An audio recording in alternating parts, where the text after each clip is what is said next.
Bonjour, cher peuple de Dieu. Nous sommes dans notre moment de prière dénommé Haute Tension Spirituelle.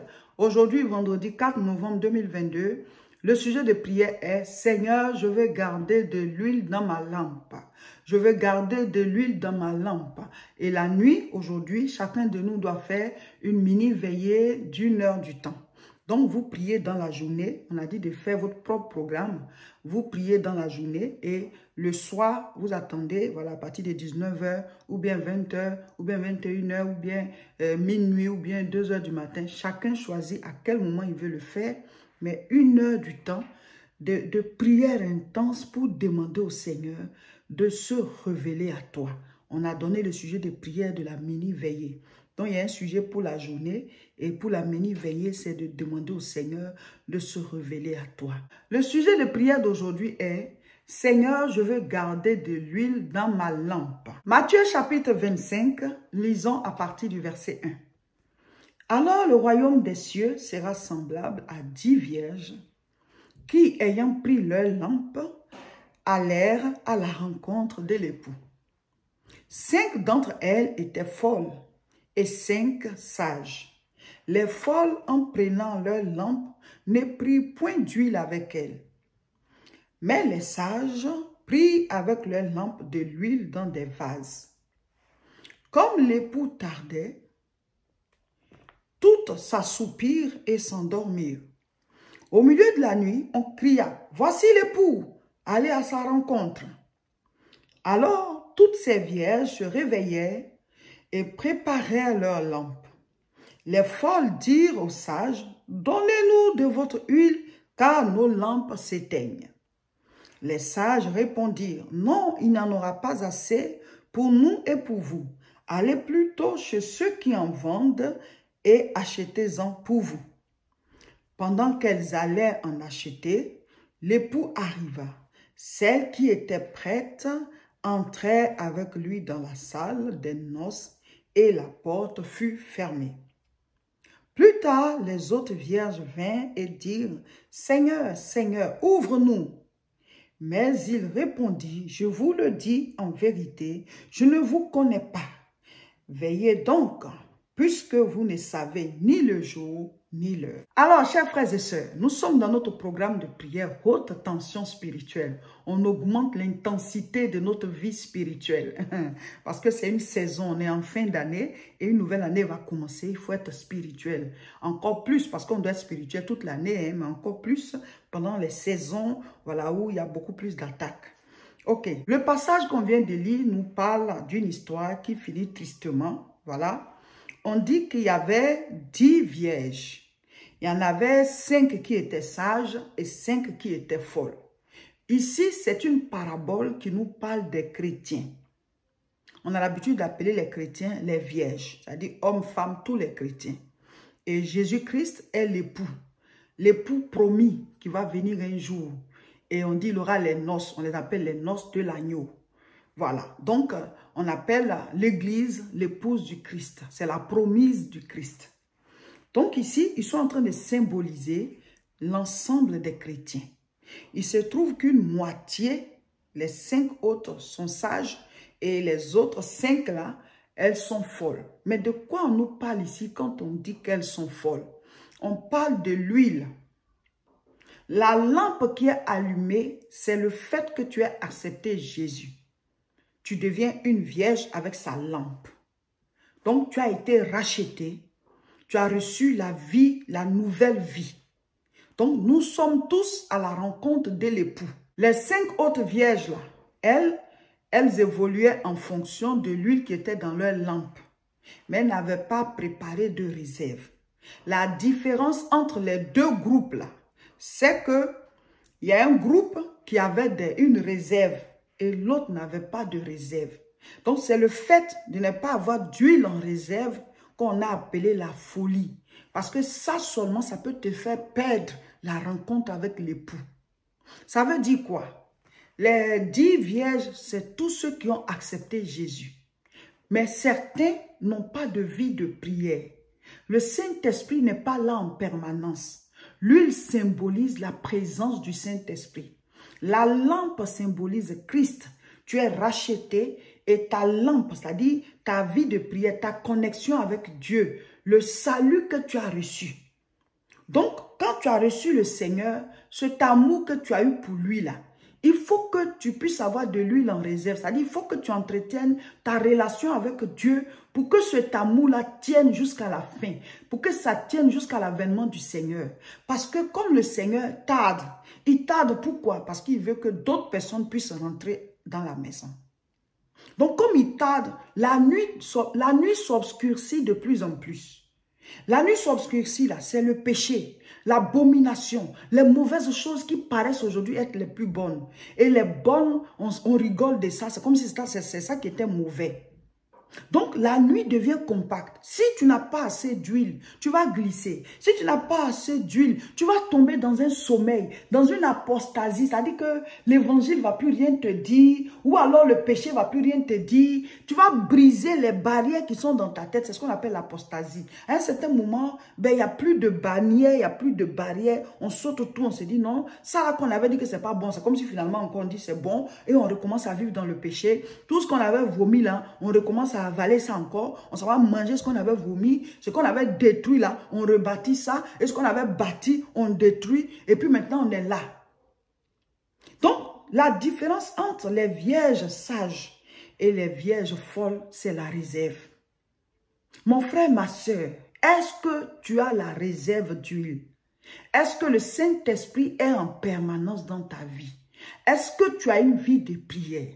Est-ce que tu es éveillé? Jésus dit, veillez et priez. Accepter Jésus simplement, ça ne suffit pas. Ça te permet d'avoir la lampe et d'être une vierge. Mais il faut de l'huile en réserve. Mes frères, mes sœurs, les temps sont mauvais.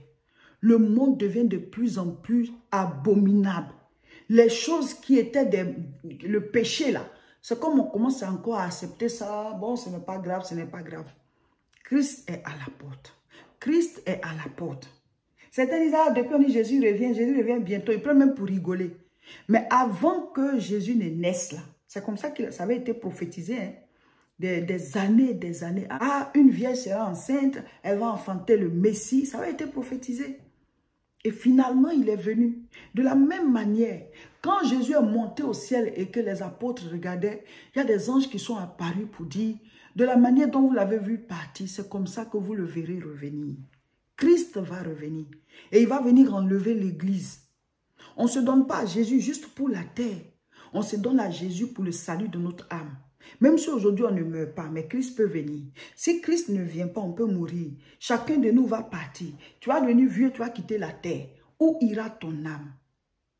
Il y en a qui disent, ah, je vais vivre comme je veux. Et puis c'est quand je vais devenir vieux, maintenant je vais commencer à être bien chrétien.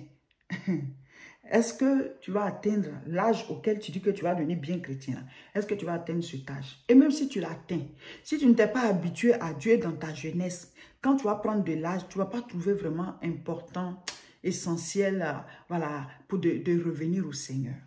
Tu vas continuer. Tu vas toujours remettre à demain. Et puis Dieu va te demander des comptes parce qu'il s'était révélé à toi dans ta jeunesse. Il faut que tu gardes de l'huile en réserve. Il faut que tu gardes de l'huile dans ta lampe. Il faut que tu sois un homme de prière. Il faut que tu sois une femme de prière. Il faut que tu lises la Bible. Il faut que tu vives en fonction de ça. C'est ça l'huile. Beaucoup se sont détournés de la parole. Ils sont chrétiens, c'est eux qui combattent toutes les lois de Dieu. Ils combattent toutes les lois de Dieu. On dit ceci, ils ont arrêté. On dit ceci, ils ont arrêté. Mes frères, mes sœurs, Christ est à la porte. Le péché, là, c'est faire le mal. Point. Le péché, c'est faire le mal. Tu sais, même ta conscience te le dit. Ça, il ne faut pas le faire. Mais on n'a pas besoin que ce soit forcément écrit dans la Bible.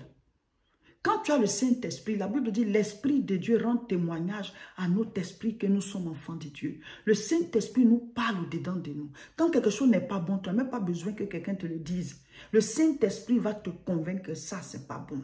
Donc, si le Saint-Esprit ne te parle pas, demande-toi si tu as de l'huile. Demande-toi si tu as de l'huile en réserve. Demande-toi si tu as de l'huile en réserve. Beaucoup ont éteint leur lampe et ils n'ont même pas de réserve. Christ va venir, tu vas rater l'enlèvement. Tu vas rater le salut de ton âme. Et même s'il ne vient pas, si la mort te surprend, as-tu de l'huile en réserve? Alléluia. Nous sommes au début, à la première semaine de haute tension spirituelle.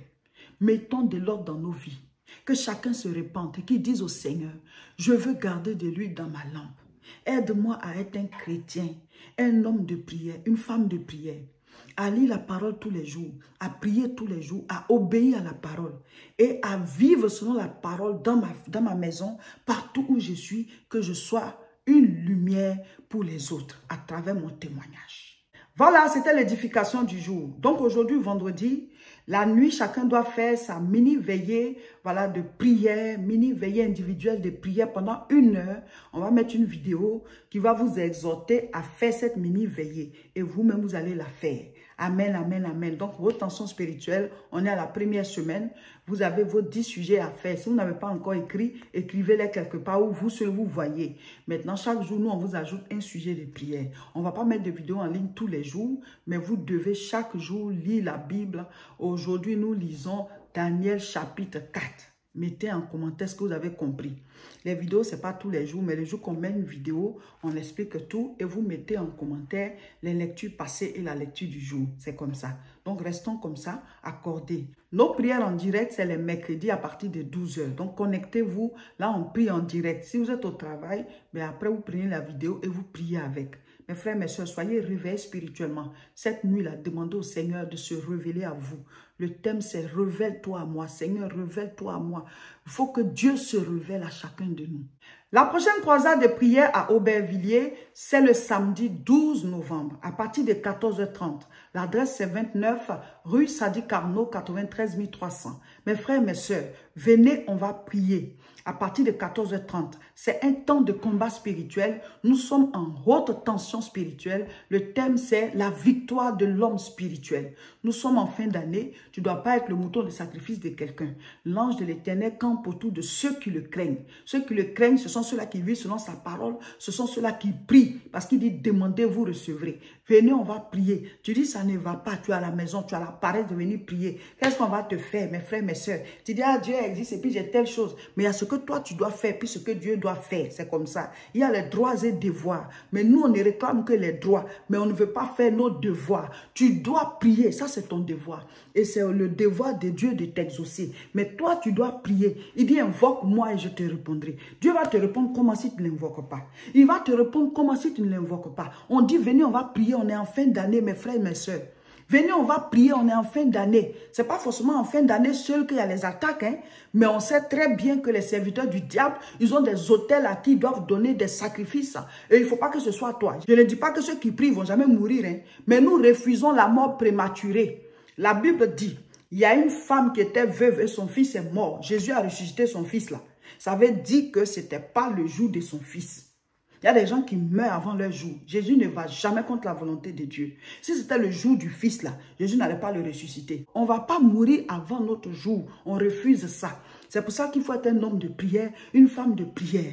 L'ange de l'Éternel campe autour de ceux qui le craignent. Mes frères, mes soeurs, le monde est spirituel avant d'être physique. Tu dis ça ne va pas. Quand on te dit de venir prier, tu fais la paresse. Tu es assis à la maison. Paresse est spirituelle. Tu peux bien venir, hein, mais tu ne viens pas. Mais si c'est d'autres choses, tu te déplaces tout de suite. Mais mon frère, ma soeur, on vit tous ensemble, mais chacun a ses problèmes. Hein. On vit tous ensemble, mais chacun a sa vie. Hein. On vit tous ensemble, mais chacun a ses maladies. On vit tous ensemble, chacun a ses victoires. Si ça ne va pas dans ta vie, tu ne cries pas à Dieu là. Tu vas crier à qui? Qui va t'aider? Qui va faire quoi?